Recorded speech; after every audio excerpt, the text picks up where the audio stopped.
I forgot to mention two things that I just thought of is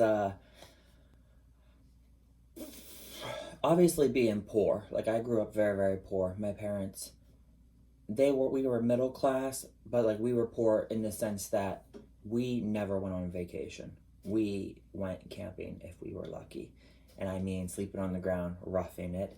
We never had name brand clothes. I actually, in fact, I have a sister who's older than me, and I wore her hand me down clothes. And the other thing was like we had to pay full price for lunches, but like our dad kept all his money hidden in his retirement account. It's a whole thing. But then this is me, whether you could see this or not. This is a picture of me in a little bit of drag in Florida, Fort Lauderdale. And then here's the other image of me in drag in a green sequin thing with big ass hoops and blue hair. So if I get on the show, I need RuPaul to help me pick my name. I used to be Sirena Azula. Sirena is Spanish for mermaid. No one could say my name right when they announced me at clubs. And I did used to perform drag at Utopia in Youngstown and the Funky Skunk in Warren, which is Ohio, right? They were hole-in-the-wall trash bars. They never got busy. My ex used to say we're performing for chairs. Pretty much we were. You lose so much money doing what you love because even if you get a booking fee of like $50, and then a lot of times you have to find your other entertainers, and it's just a mess. And the first time I ever got into drag was after the Puerto Rico, the hurricane had hit. My ex was Puerto Rican Dominican.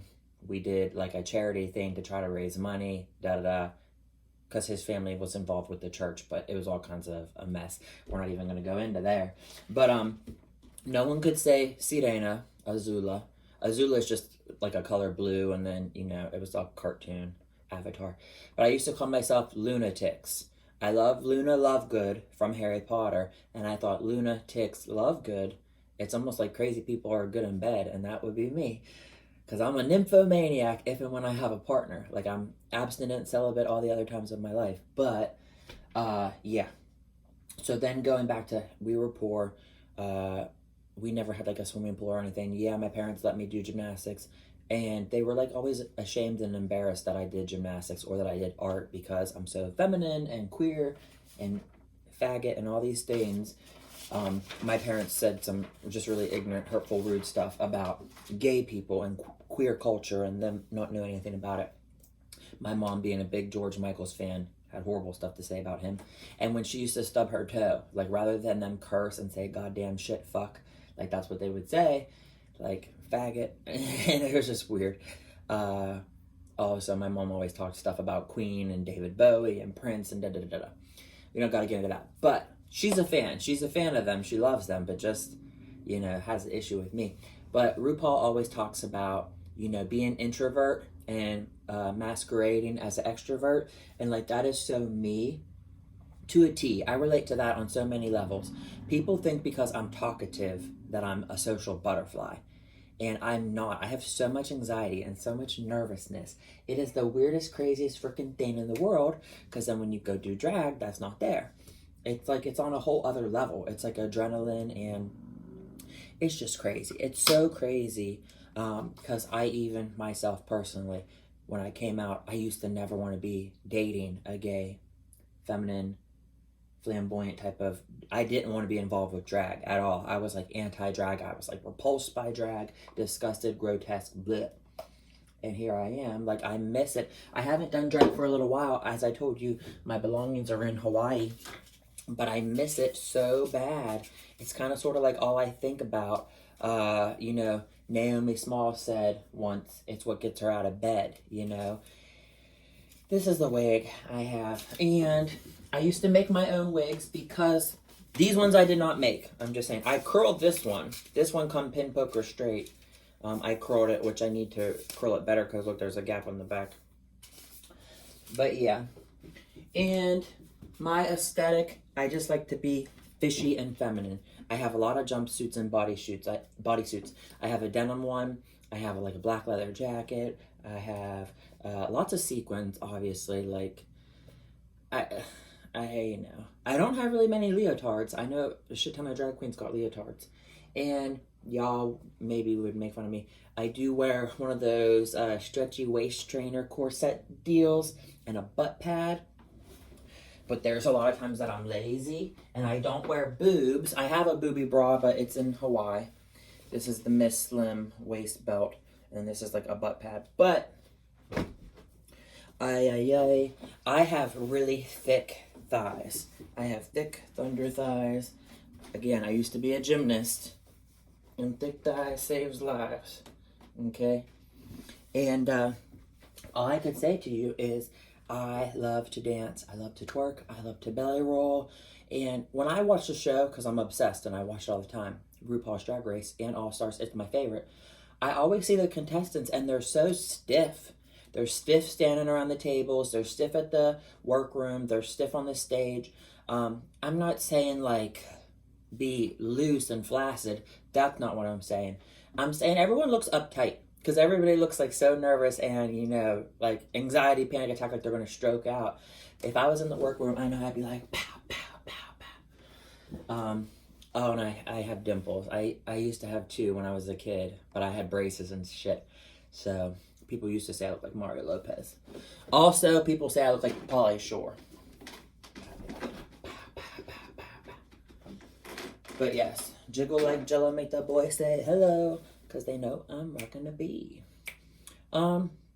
Yeah, I gained a lot of weight during COVID. I put on like 30 pounds, y'all, in the last year and a half or something. And being that I'm about to turn 33, I want to lose this weight, but I want so bad to get on the show.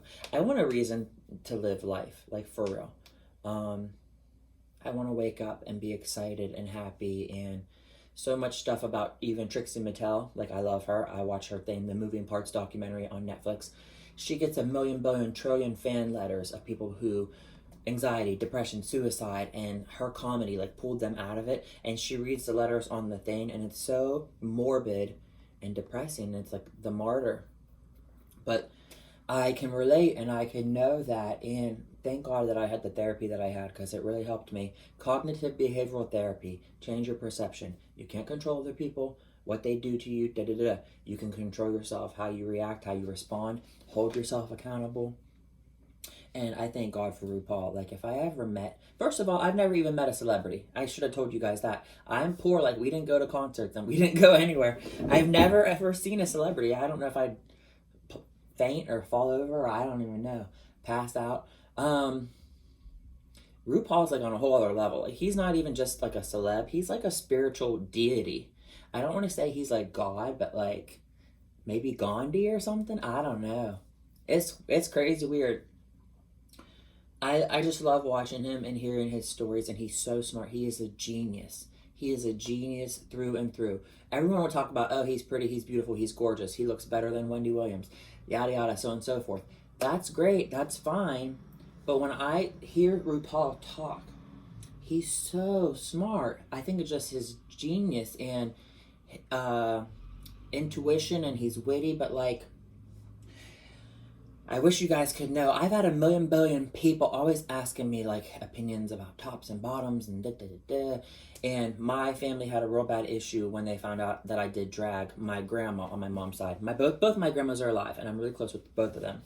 But my grandma had said to me, like, she loves me, the fact that I'm gay, and she learned to accept me and yada yada. That, and it's still like not 100%. But she said to me when I did drag, and she'd seen a picture online, like Facebook or something. She goes, she called me PLO, that's my nickname, or Baba. But she said, if you're trans, I won't love you. Like, I love you and you're gay and I accept you, but if you're trans, then I won't love you. And like threatens me with love. So I grew up in this really weird dysfunctional thing. I love my parents with all my heart and soul. Their divorce was super bad, super messy. They are so old-fashioned and stuck in their ways, and they don't change with the times. How social media changed, Facebook, Instagram, Snapchat, so on and so forth. And RuPaul put me on the show because I don't want to do an OnlyFans or fans only, because I'm not doing that. Again, I wish y'all could know, I'm not judgmental. I don't think I'm better than anybody, but me never doing drugs, alcohol, or be sleeping around, gay people hate me because they're either attracted to me and they want to hook up with me, or that they think that I think I'm better because I don't do what they do. And that's not the truth at all. Go live your life. Let your freak flag fly. I've just never been able to. I tried the whole hookup culture through the use of apps when I was on PrEP medication. It did not work for me. I had so much anxiety and so much panic. Couldn't perform. Not a good situation. And so, also, me being sheltered and living the hermit life, I had no idea about the bathhouses and the glory holes and the happy endings and all that kinds of stuff. So, like, and I meet strangers all the time. Like, I'll be at a restaurant and this random waitress will find out, like, she'll eavesdrop on me and my dad and his girlfriend having a conversation about my work, me doing dialysis, traveling, and that I'm gay. And then the waitress will come up and just start talking to me about all her sexcapades and all her drug addictions and all her everything. And I have a lot of people do that to me. A lot of people feel so comfortable and confident just to tell me all their skeletons and their deepest dark secrets. And I'm like, whoa. Okay. I'm Porogi, meaning in Hawaii, the Filipinos call you Porogi when you talk a lot, and it's like Portuguese.